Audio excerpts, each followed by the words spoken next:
parte de linha de produtos e software.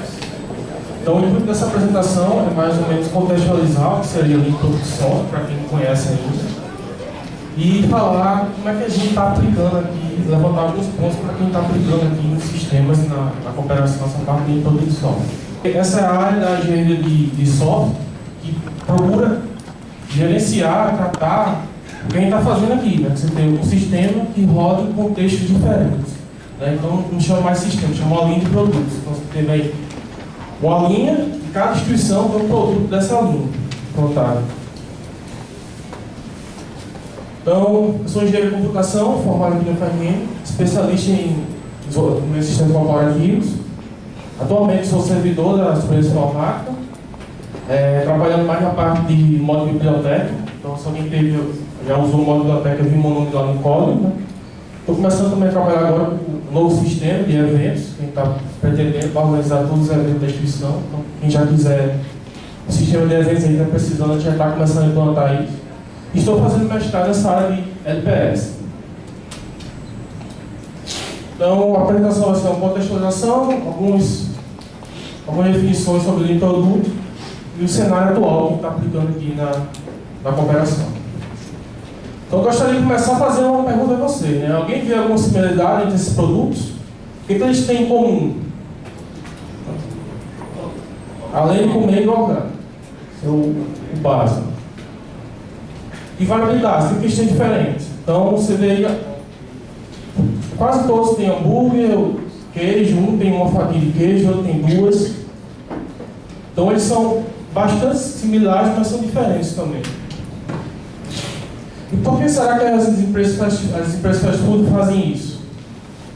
Eles fazem isso porque eles viram que se eles pudessem produzir em massa e reusar grande parte do que eles produzem, isso abaixaria o custo da produção e aumentaria a qualidade e o tempo. Por isso que você, quando vai num restaurante fast food, provavelmente você é atendido mais rápido e paga mais barato que o restaurante comum.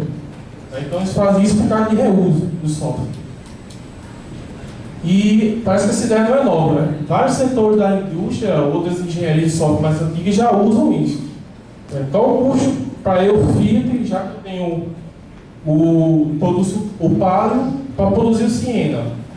Provavelmente é muito baixo, só precisou criar um porta-mala maior, mas o motor, câmbio, banco, volante, tudo foi reusado. Então não precisou testar novamente. Provavelmente só alguns ajustes, calibrar a suspensão, porque o carro é mais pesado e tal. Então, será mesmo que na fabricação automóvel eu preciso ter 3 projetos diferentes, porque eu quero ter 3 cores de carro? Então, alguém gosta do Camaro amarelo, eu quero um vermelho, então, não, peraí, eu tenho que reprojetar o carro, fazer tudo novo, você espera em 2 anos, eu gastar alguns bilhões de reais para projetar um novo carro, porque você quer mudar a cor do carro. Então, eu tenho a impressão que eles não cometem esse imenso desperdício. Porque eles usam mais dinheiro que a gente essa questão de linha de produto de software. Então, o que seria linha de produto de software? Antes de falar sobre linha de produto de software, eu queria falar sobre reuso na engenharia de software. Então, o objetivo da engenharia de software, com qualquer engenharia que se preze, é desenvolver software com custo relativamente baixo, qualidade e produtividade. Então, se você é um engenheiro elétrico, você quer lá projetar sua linha de transmissão com custo relativamente baixo, com qualidade e produtividade. Se você é engenheiro naval, você quer projetar um navio com custo relativamente baixo, com qualidade e produtividade. Então, toda engenharia que se preza busca isso. E um dos caminhos para a gente seguir isso na engenharia de software é o reuso, em primeiro lugar o reuso, em segundo lugar reuso, em terceiro lugar reuso dos componentes que já foram feitos. Então, a gente tem vários tipos de reuso, né? Que a gente já usa aqui nos sistemas da FRN, por exemplo, reuso de código. Então, tem vários frameworks que já implementam várias coisas para você reusa para não precisar implementar novamente. Então, tem reuso de projeto. Então, alguém já pensou lá como é que resolve tal problema, usa os tratas. Então, alguém já pensou isso para você vai lá e reusa. E também tem o reuso de hardware, né, com a virtualização. Agora, o problema dessas técnicas é que elas são todas horizontais e concentradas apenas em uma camada, né? Então, o que é o reuso horizontal e localizado? Você chegar para o reitor da universidade e falar, ó, o CIGA A, o Simpac CIGA H é muito bom, porque eles usam JB na camada do negócio para fazer transação e não deixar os dados consistentes. Você fala isso para o reitor, ele vai olhar para você assim, e o que? Por que eu tenho a ver com isso? É porque o reitor sabe não que é transação, muito menos que é JB. Então aqui um exemplo de reuso local, você tem um modelo de camada de sistema, você tem um reuso ali só apenas uma camada de transação, pode para fazer transação. E Lean Product Software busca criar um reuso em torno do negócio estratégico para a empresa. Então, o que seria um reuso estratégico em torno do negócio? Se você chegar para o reitor, SIGA tem 5 tipos diferentes de fazer matrícula, que contempla a maioria das regras de matrículas usadas na Universidade do Brasil. Se a sua for diferente, ele pode criar uma sexta. Você falar isso, por exemplo, para um reitor, vai ficar maravilhoso. Nossa, o sistema tem 5 tipos. Se eu quiser fazer matrícula aqui, eu posso. Na regra que eu criar, eu posso fazer essa regra do sistema. Então, aqui um exemplo de reuso estratégico em torno do negócio. Você reusa código, você continua usando frameworks, orientação a objeto, tudo que você tem, você reusa no sistema inteiro. Então, o Product Software são o próximo nível de modelização do software. Você tem, desde os anos 1960, a criação de rotinas, aí você passa para os anos 80, a criação de objetos, os anos 2000, os web services surgiram, você chamar código de outro sistema e reusar o que está feito lá. E agora vem Lean Product Software. Então, mas o que seria Lean Product Software final? Lean Product Software é uma família de sistemas, que possui características comuns. Então, acho que vocês pegaram os sistemas da UFRN porque alguma coisa neles é comum, nas suas universidades é comum que tem aqui.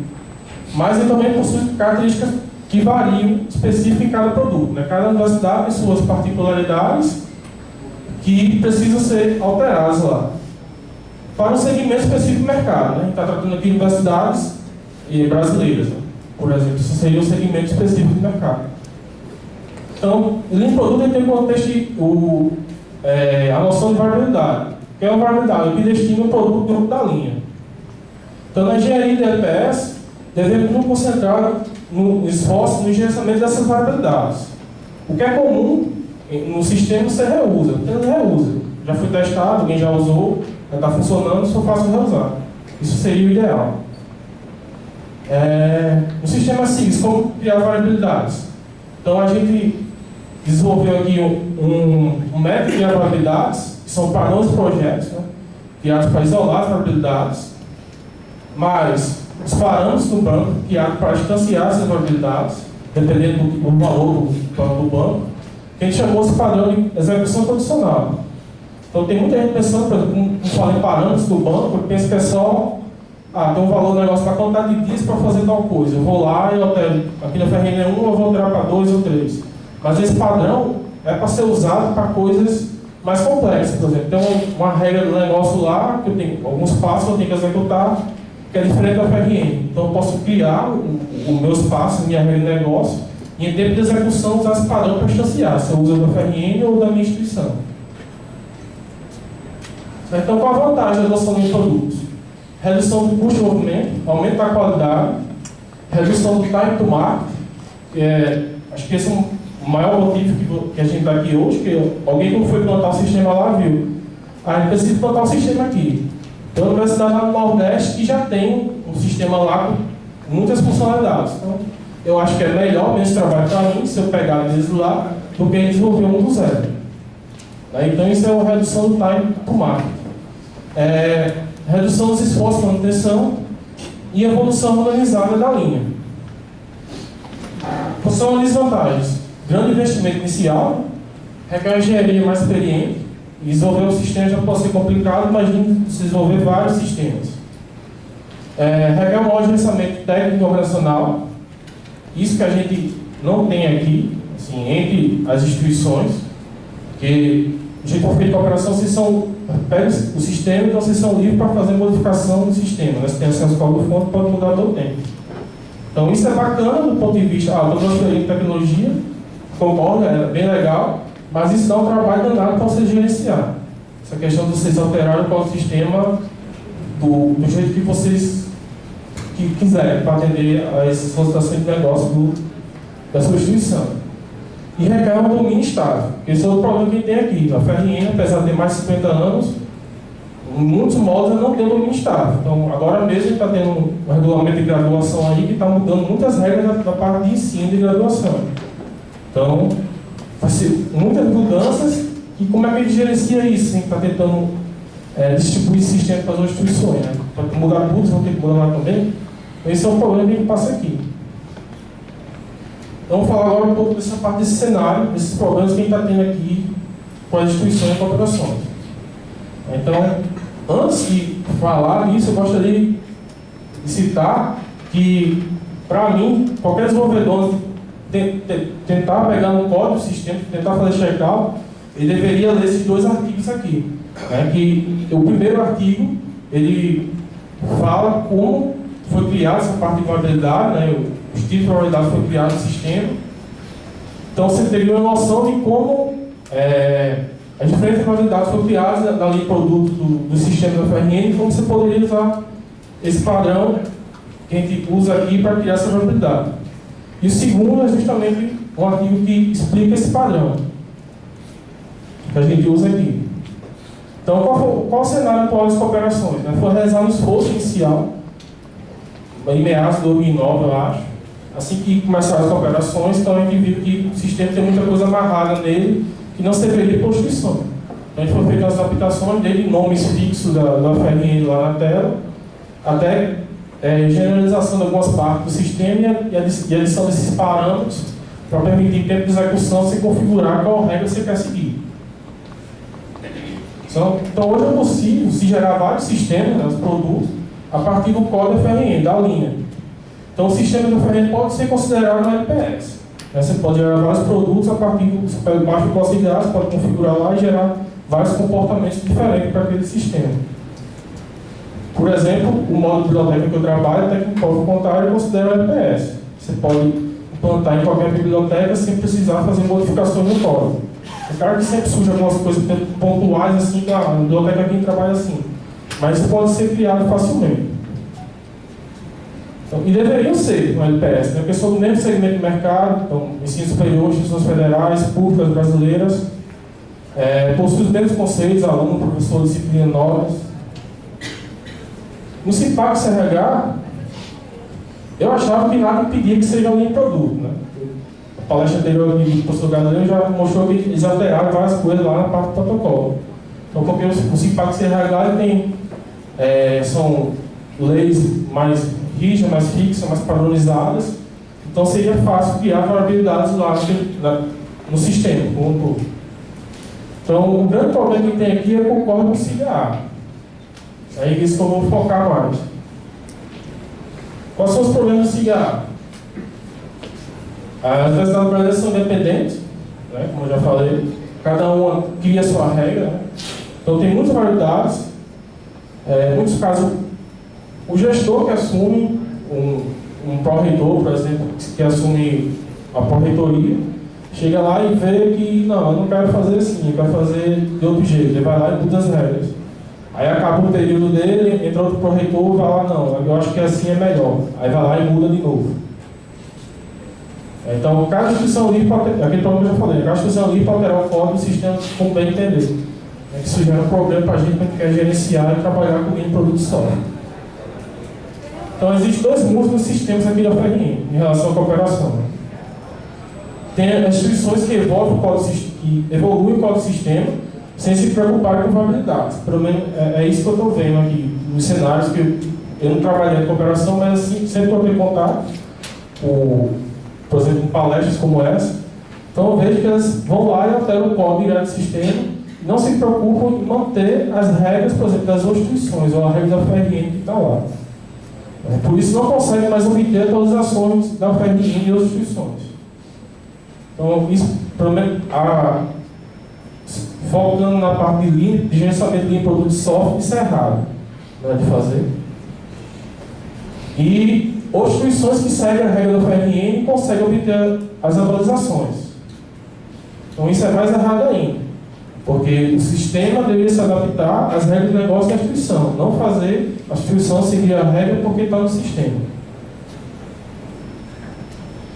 Então, na minha percepção, a cada momento que se passa, a gente deixa de ter uma linha de produto e passa cada vez mais a ter sistemas distintos, compartilhando apenas o mesmo nome.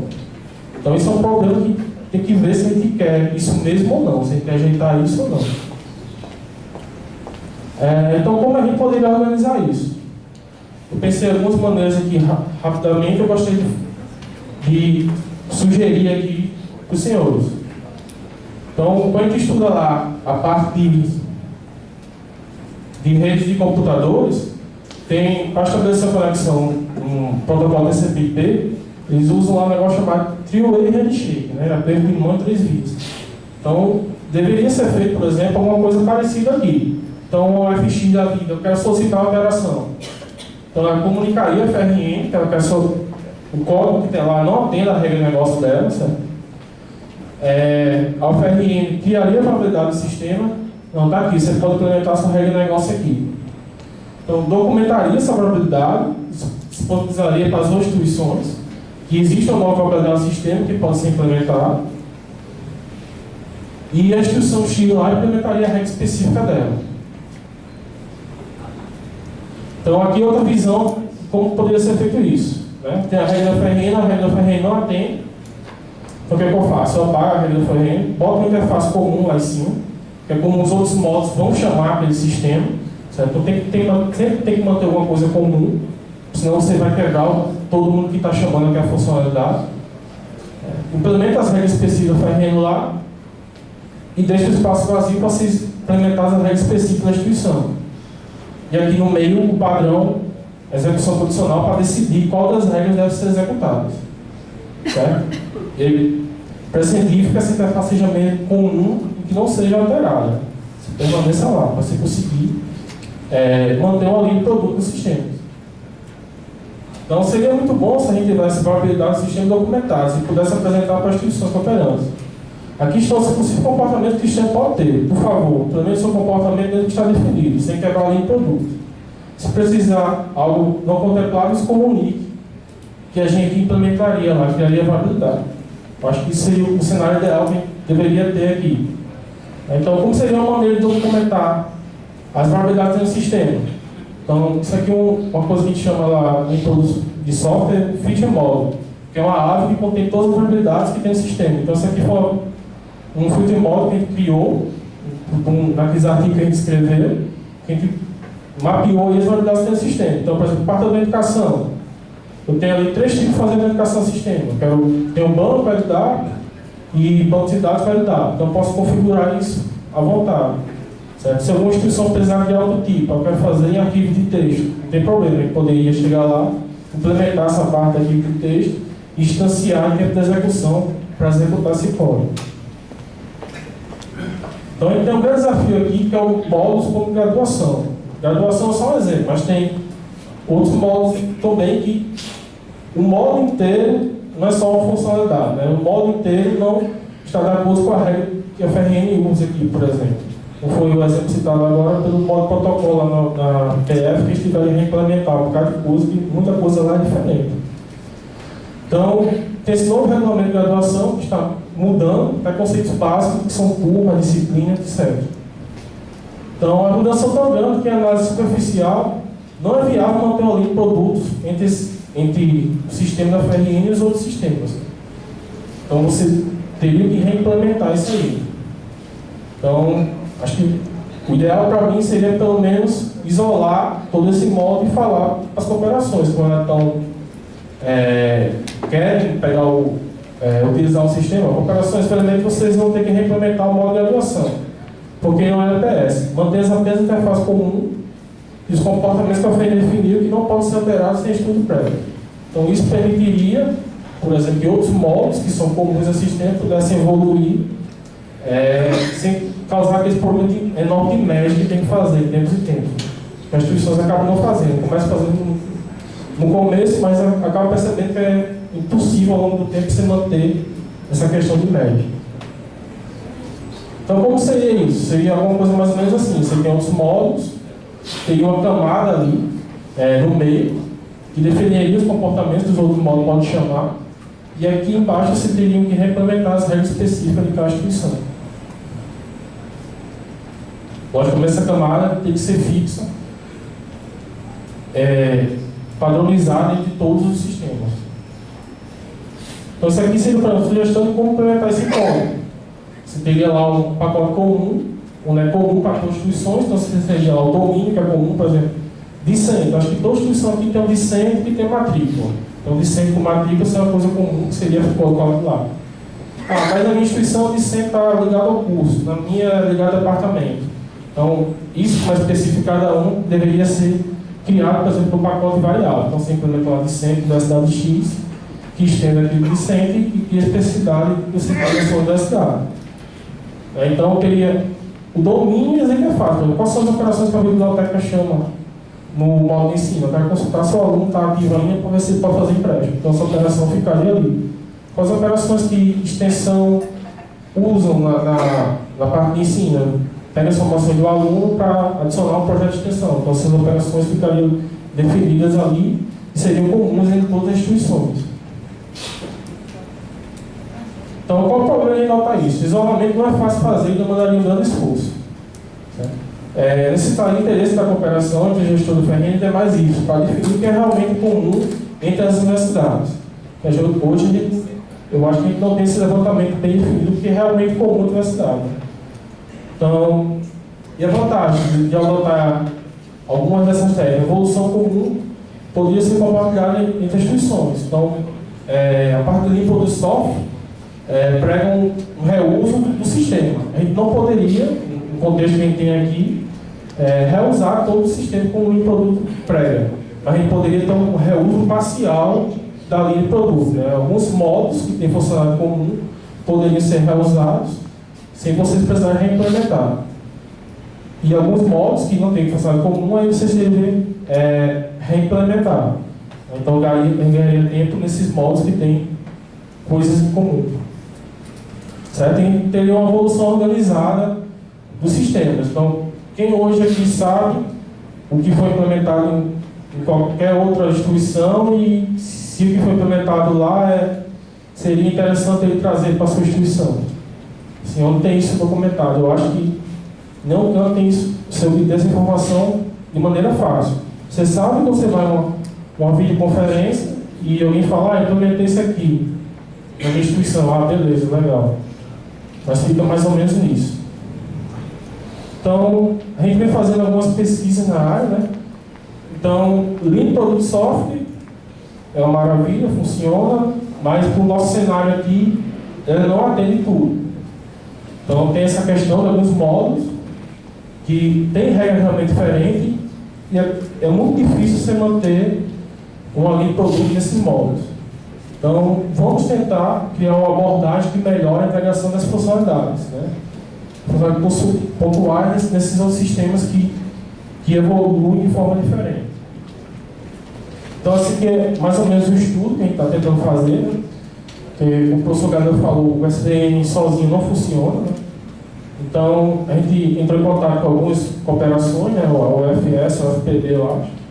Mas, a princípio, a gente começou a fazer esse estudo apenas com o UFS, então eles deram acesso ao sistema Redmine deles, e a gente está filtrando algumas informações lá, e montando essa árvore aqui. Então, isso aqui, por exemplo, o modo especifica quais foram as evoluções que eles fizeram lá. Eles fizeram 14 evoluções lá. Então, são tarefas que eles criaram lá. E dentro de cada tarefa tem os artefatos que eles modificaram. Então, esses que estão em vermelho, por exemplo, são artefatos que têm conflito, né? Foram mexidos lá e aqui ao mesmo tempo.